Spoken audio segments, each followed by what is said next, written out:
दलित होना पाप क्यों है? ये है मुनिया की कहानी। एक लड़की थी मुनिया, बहुत चंचल और शरारती। उसे पढ़ने लिखने, खेलने कूदने का बहुत शौक था। अपने माँ बाप की लाडली थी। बाकी भाई बहन से ज्यादा प्यार मिलता है उसे। लेकिन मुनिया के पड़ोसी अपने बच्चों को मुनिया व उसके भाई बहन के साथ खेलने नहीं देते थे, क्योंकि मुनिया एक दलित परिवार से थी। दलित होने के कारण कोई भी उसके साथ नहीं खेलता था।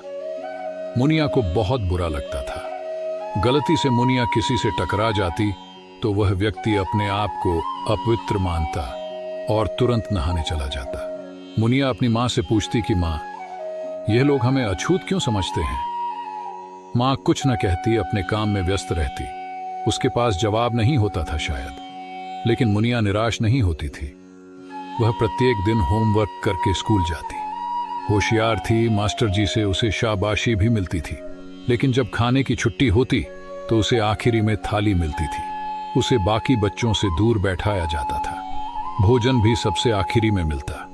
कभी कभी तो रसोइयां उसके लिए सब्जी नहीं बचाती थी, सिर्फ दाल चावल भात खाना पड़ता था।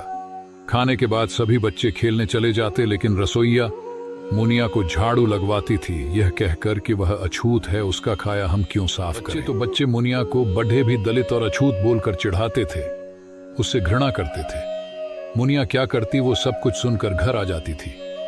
एक दिन मुनिया जल्दी उठकर पानी भरने पहले चली गई। तभी वहां कई महिलाएं पानी भरने पहुंची। मुनिया को देखकर कहने लगी, हे भगवान, आज सुबह सुबह इसका चेहरा देख लिया, ना जाने आज का दिन कैसा होगा।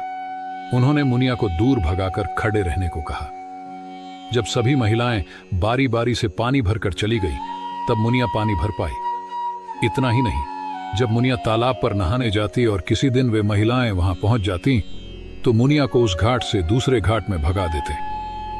कहते कि यह बड़े जाति वालों का घाट है, यहां भूल से भी मत आना। मुनिया वहां से चली जाती। गांव में धार्मिक पर्व आया। मुनिया अपने भाई बहनों को लेकर वहां पूजा करने पहुंच गई, लेकिन किसी ने उसे पूजा आरती नहीं करने दी। उसे दलित कहकर वहां से भगा दिया। मुनिया घबराई नहीं, अपने घर आकर पूजा किया। उसके गांव में भंडारा हुआ। मुनिया वहां खीर खाने गई, लेकिन उसको अपने स्कूल के दोस्तों से दूर बैठाया गया। उसने अकेले ही खीर खाई और घर आ गई। वो निराश नहीं हुई, क्योंकि अब उसे आदत सी हो गई थी। कुछ सालों बाद मुनिया को एक सहेली मिल गई। वह दोनों साथ खेला करते और दोनों पढ़ाई भी अच्छा करते थे। लेकिन मुनिया कभी भी अपनी सहेली के घर घूमने जाती तो वहां भी उससे भेदभाव होता। उसे बैठने के लिए कुर्सी नहीं बल्कि चटाई दी जाती। पर अब यह सब मुनिया के लिए असहनीय था। वह सोचने लगी कि उसने दलित के घर में जन्म क्यों लिया। लोग उससे इतना दूरी बनाकर क्यों चलते हैं, मानो उसे महामारी हो गई हो। मुनिया के मन में कई सवाल आते कि क्या दलित होना पाप है।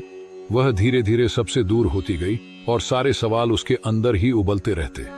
उसे गांव में घुटन होने लगी थी। बहुत अकेलापन भी महसूस होने लगा था। एक दिन मुनिया की मुलाकात एक लड़की से हुई जो लाइब्रेरी चलाती थी। मुनिया उन्हें दीदी कहती थी। मुनिया को वह दीदी बहुत अच्छी लगी और मुनिया भी उनके साथ लाइब्रेरी जाने लगी। वहां कई तरह की किताबें थीं, जैसे गीत, चुटकुले, कहानियां। उनमें भीमराव अंबेडकर, सावित्रीबाई फूले की किताबें भी थीं। मुनिया को वह किताबें अच्छी लगी। वह रोज ही उन किताबों को पढ़ती और धीरे धीरे मुनिया को अपने सवालों के जवाब और साथ में हिम्मत भी मिलती गई। जिस तरह भीमराव अंबेडकर के साथ हुआ था, उसी तरह मुनिया के साथ भी हो रहा था। मुनिया को अब समझ आने लगा कि वह गलत नहीं है, ना ही दलित होना पाप है। अब वो समझ गई थी कि लोग अपने अपने जाति धर्म को बड़ा बताने के लिए दलितों को छोटा और अछूत कहते हैं, जबकि ऐसा कुछ भी नहीं है। अब मुनिया को पता चल गया था कि यह छोटी नहीं बल्कि लंबी लड़ाई है, जिसे हमारे पूर्वजों ने सदियों से अपने अधिकार व सम्मान पाने के लिए लड़ते आ रहे हैं। अब मुनिया खुद को भी इस समाज के खिलाफ लड़ने के लिए तैयार कर रही है। हमारे समाज में ऐसी कई मुनिया हैं जो समाज में अपने हक और अधिकार की लड़ाई लड़ रही है और जीती भी हैं। हमें उम्मीद है कि जीत मुनिया की होगी और वही लोग जो मुनिया के साथ जाति पाति और छुआछूत को लेकर भेदभाव करते हैं, वही मुनिया को सलाम करेंगे। ऐसी ही रोचक स्टोरी के लिए फैक्ट ऑफ स्टोरी को सब्सक्राइब करें, लाइक, कमेंट और शेयर करें।